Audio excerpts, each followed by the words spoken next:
Good morning, students. Today, in human circulatory system, we will study the structure of heart.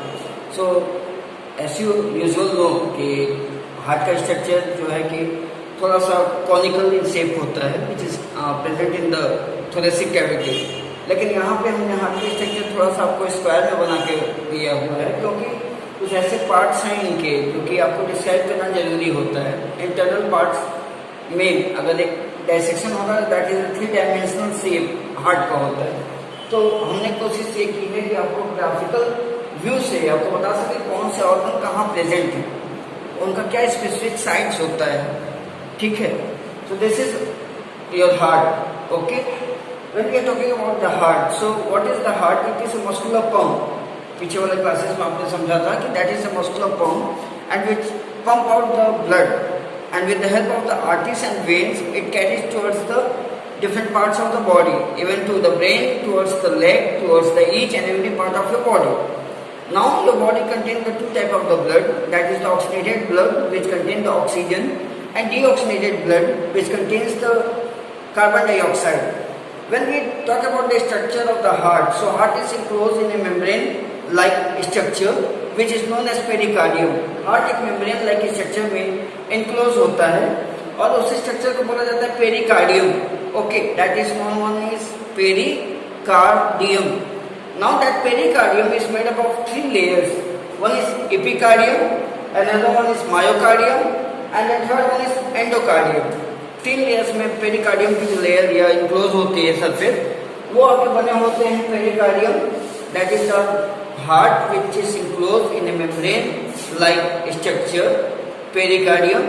Pericardium has 3 layers: epicardium, myocardium and endocardium. अब आपका question ये होगा कि sir what is myo? Myo means कि जो myofibrils होते हैं, class 9th में आप पढ़े होंगे कि the heart is made up of the myofibrils and which is cardiac muscle. आपका हार्ट जो बना होता है generally it is cardiac muscles जो कि रेस्टलेस होते हैं, कभी रेस्ट नहीं करते. अगर रेस्ट कर लिए तो पता चला कि हम लोग गोवेंट डाउन हो जाएंगे. So that is the that about the structures are present there. When we are talking about the heart, it is 4 chamber heart. Okay. अगर ह्यूमन बीइंग्स की बात करें तो we have the 4 chamber heart. And what are the 4 chamber? Right auricle, right ventricle, left auricle and left ventricle. These are the 4 chambers which are present in the heart. ठीक है. अगर heart के structures की बात करें तो heart का structure है क्या कि उसकी लेंथ होती है 12 सेंटीमीटर, उसकी ब्रेथ होती है 8.5 सेंटीमीटर और उसका ब्रेथ होता है 6 सेंटीमीटर. अगर उसका वेट देखा जाए तो इन मेल्स, ह्यूमन बीइंग्स के मेल में हार्ट का वेट होता है 280 ग्राम से लेकर 340 ग्राम तक और फीमेल में वेट होता है 230 to 280 ग्राम तक. ठीक है. जब हम हार्ट की इंटरनल की बात करेंगे तो राइट ऑरिकल और राइट वेंट्रिकल के बीच में एक वॉल्व प्रेजेंट होती है जो कि back flow of the blood नहीं करता है, and that one is known as the tricuspid valve. ये याद रखे रहिएगा कि that is the tricuspid valve is present between the right auricle and right ventricle. ये आपका एक पार्ट है और ये आपका एक पार्ट. ठीक है. तो जब राइट ऑरिकल और राइट वेंट्रिकल में ब्लड की बात होती है तो राइट ऑरिकल से राइट वेंट्रिकल में जब ब्लड का फ्लो होगा तो that will be the tricuspid valve. और जब लेफ्ट ऑरिकल और लेफ्ट वेंट्रिकल की बात होगी तो that will is known as the bicuspid valve. ये सीबीएसई बोर्ड एग्जामिनेशन में आता है कि what is the difference between the tricuspid and the bicuspid valve. So the tricuspid valve is present between the right auricle and right ventricle, and the bicuspid valve is present between the left auricle and the left ventricle. एक और important part होता है हमारे heart का कि how your heart beat is regulated. जैसे आप बात करेंगे हम एक ह्यूमन बीइंग्स की तो generally that beat 72 times per minute. 72 times आपका हार्ट जो है हार्ट बीट होता है 72 टाइम्स. अब आपका एग्जाम है, जैसे मान लीजिए for example is this year you are the board examinee. अब आप एग्जामिनी है, एग्जामिनेशन सेंटर पे गए तो आपका हार्ट बीट जनरली जब पेपर मिलना होता है तो हार्ट बीट आपका ये महसूस होगा कि 140 के आसपास. तो वो 140 के आसपास का हार्ट बीट है क्या कि आपका हार्ट बीट इंक्रीज हुआ due to the nervousness and due to the pressure which is build in your body. जो प्रेशर आपके बॉडी के अंदर है, जो हाइपरटेंशन आगे चलकर सिस्टोल डायस्टोल या कार्डियक साइकिल की हम बात करेंगे इसमें, तो जो भी प्रेशर आपके बॉडी के अंदर है वो आपको ये महसूस होता है कि नहीं ये प्रेशर है और आपका हार्ट बीट बढ़ा होता है, ठीक है। वो हार्ट बीट कंट्रोल कैसे होता है, that one is known as pace maker. ये नाम याद रखे रहिएगा कि हार्ट में एक पेस मेकर प्रेजेंट होता है and that pace maker is known as sino atrial node, या आप शॉर्ट फॉर्म में बोल सकते हैं एसए नोड, ठीक है। एसए नोड का काम क्या होता है कि it regulates the heart beat. वो पेस मेकर, वो पेस बनाता है। जैसे किसी के अगर बाईपास सर्जरी हुई हो हार्ट के केस में, तो देखते होंगे एक बैटरीनुमा स्ट्रक्चर हार्ट के पास लगा होता है, that is the artificial pace maker. Pace maker लगा दिया जाता है कि उनका हार्ट 72 टाइम्स बीट करता रहे, ठीक है। और वो 72 टाइम्स बीट करने पे ये होगा कि जो भी मेटाबॉलिक एक्टिविटीज है उनके बॉडी का वो होता रहे, ठीक है। तो that is the sino atrial node. तो इस ब्लैक बोर्ड पे जितना कुछ लिखा हुआ है 2 मिनट के अंदर आप उसको बनाइए, फिर इसको रब करके आगे बताते हैं। हरियम।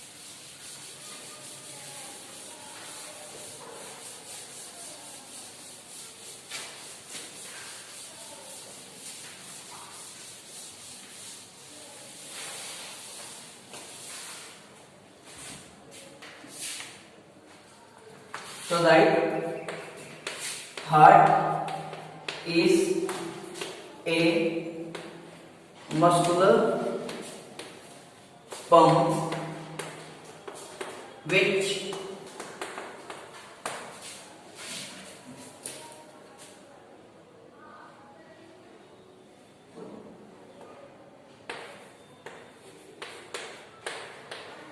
help in pumping of blood through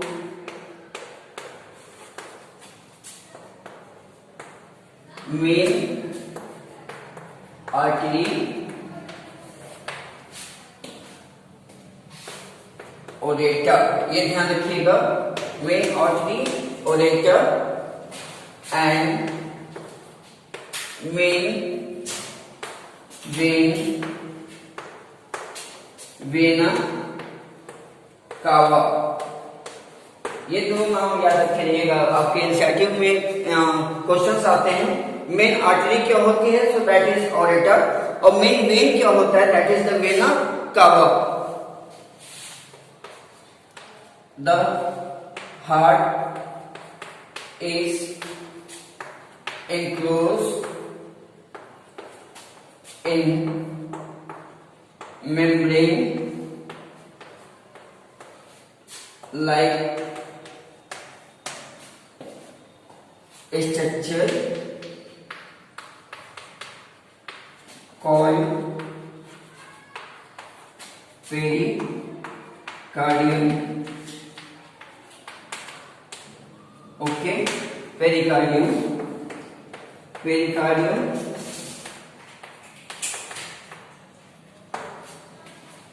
has 3 layer epicardium, myocardium and endocardium. इतना लिखिए कॉपी में, right this much in the fair copy. आपका एक ये इंपॉर्टेंट है कि 3 हिस्से में पाए जाते हैं, pericardium, epicardium, myocardium and endocardium. Okay, this one myocardium and endocardium. और मेन आर्टरी जो होती है और एटा को बोला जाता है, और मेन जो वेन्स होता है आपके बॉडी में वेना कावा को बोला जाता है। And what is the difference between the arteries and the when? Arteries का काम होता है कि ऑक्सीडेटेड ब्लड को लेके आना, एंड वेना कावा का काम होता है कि डीऑक्सीडेटेड ब्लड को लेके जाना। आगे जब डबल सर्कुलेशन पढ़ेंगे तो उसमें बताएंगे कि what is the role of the arteries and veins, लेकिन अभी ये जानते रहिए artery is related to the oxidated blood and vena cava is related to the deoxidated blood. तो kindly note down this one in your copy. आगे लिखवाएं।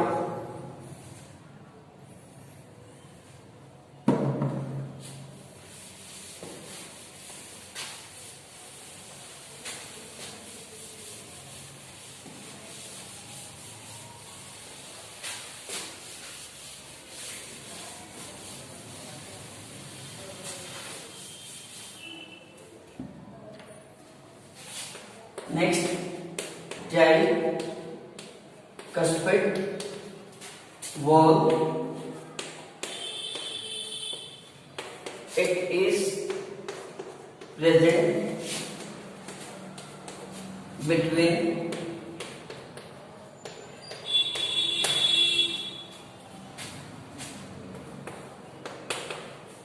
right auricle। ठीक है, auricle हम लिख रहे हैं तो कंफ्यूज मत होइएगा कि आप एनसीईआरटी में आरटीएम लिखा हुआ है। ऑरिकल या आरटीएम are the same one, ventricle या वेंट्रियम आर द सेम वन। तो I am writing here the auricle, so don't be confuse about कि सर आर्टिकल या ऑरिकल लिखवा रहे हैं, एनसीईआरटी में आरटीएम लिखा हुआ है, तो that is the part only. RTM बोलिए या ऑरिकल बोलिए। तो ट्राइकैप्सिड वाल्व कहां प्रेजेंट होती है?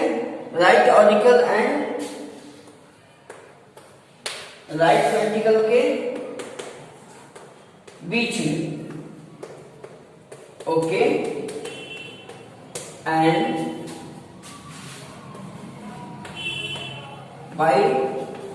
बाइकस्पिड वाल्व प्रेजेंट होता है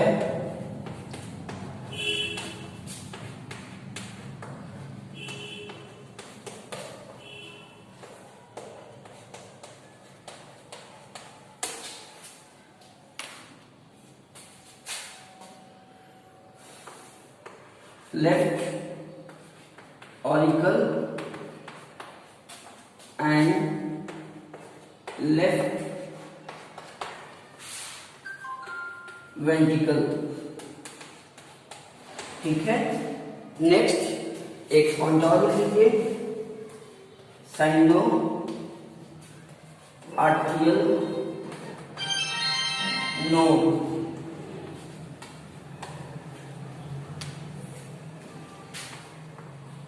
It is commonly known as pacemaker। लिखे इतना।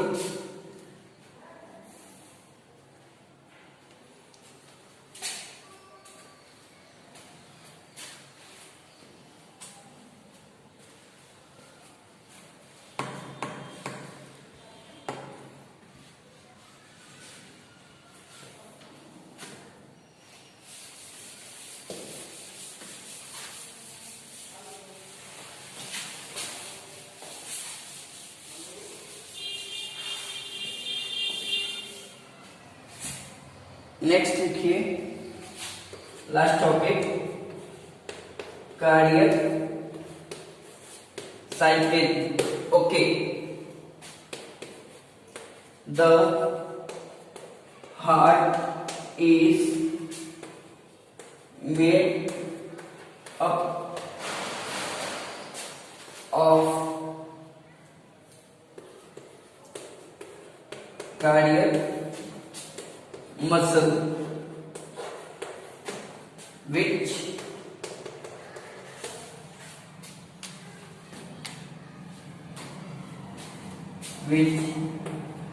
regulates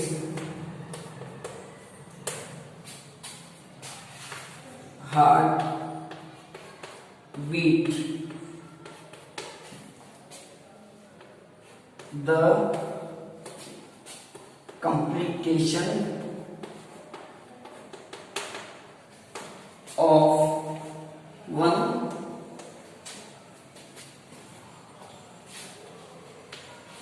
सिस्टोल, ठीक है, ब्रैकेट में लिख लीजिएगा 120 mmHg, ठीक है।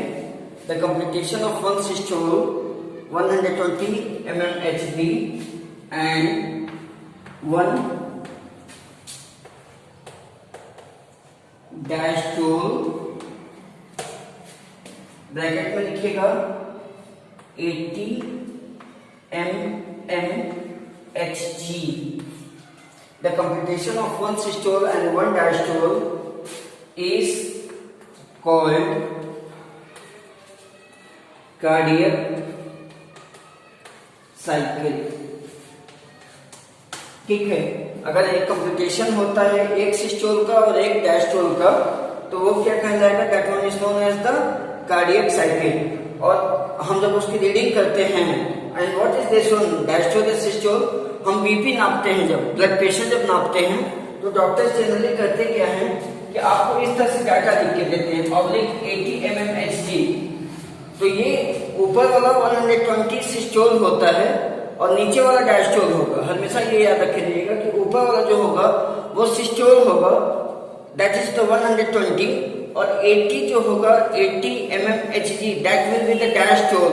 और ये ब्लड प्रेशर एक नॉर्मल व्यक्ति का है।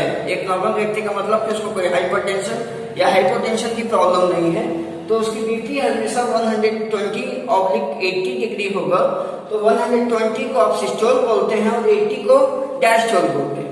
अब क्वेश्चन ये राइज होता है कि व्हाट इज सिस्टोल। तो सिस्टोल क्या होता है कि जब आप बीपी नापने जाते होंगे या कभी गए होंगे किसी अपने पेरेंट्स के साथ, तो वो कहते क्या है कि there is pipe like structure, जो कि आपके आर्म में वो लपेट देते हैं। उसके बाद कहते क्या है कि वो हवा भरते हैं।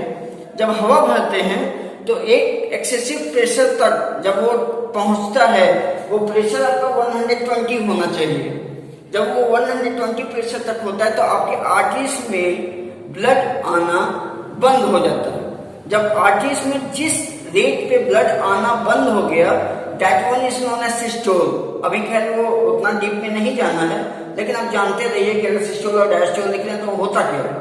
तो अगर आपका पैड लाइक स्ट्रक्चर्स को रैप अप करके और जब उसमें हवा भरते हैं, तो वो हवा आपको भारीपन महसूस होता है। वो तब तक महसूस होगा जब तक वो एक मैक्सिमम लेवल तक रीच ना कर जाए। वो मैक्सिमम लेवल क्या होगा कि आपके आर्म्स में, आर्टरीज में ब्लड का फ्लो बंद हो जाए, वो रेट कहलाएगा सिस्टोल। उसके बाद कहते क्या है कि जहां से वो हवा भरते एक नॉब लाइक स्ट्रक्चर होता है, डॉक्टर उसको खोल देते हैं, हवा तेजी से बाहर निकलता है। जब वो हवा तेजी से बाहर निकलता है तो वो रेटिंग कितनी होगी? वो रेटिंग एक नॉर्मल व्यक्ति में 80 आना चाहिए। और जब 80 की हम बात करेंगे, जब वो अगेन उसके आर्टरीज में ब्लड का फ्लो होने लगेगा, that one is known as the diastole. तो एक मिनट के अंदर एक सिस्टोल और एक डायस्टोल जब होता है, तो that one is known as the cardiac cycle. This is all about your cardiac cycle and circulatory system. In the next class, we will study about the double circulatory system. Thank you and have a great day ahead.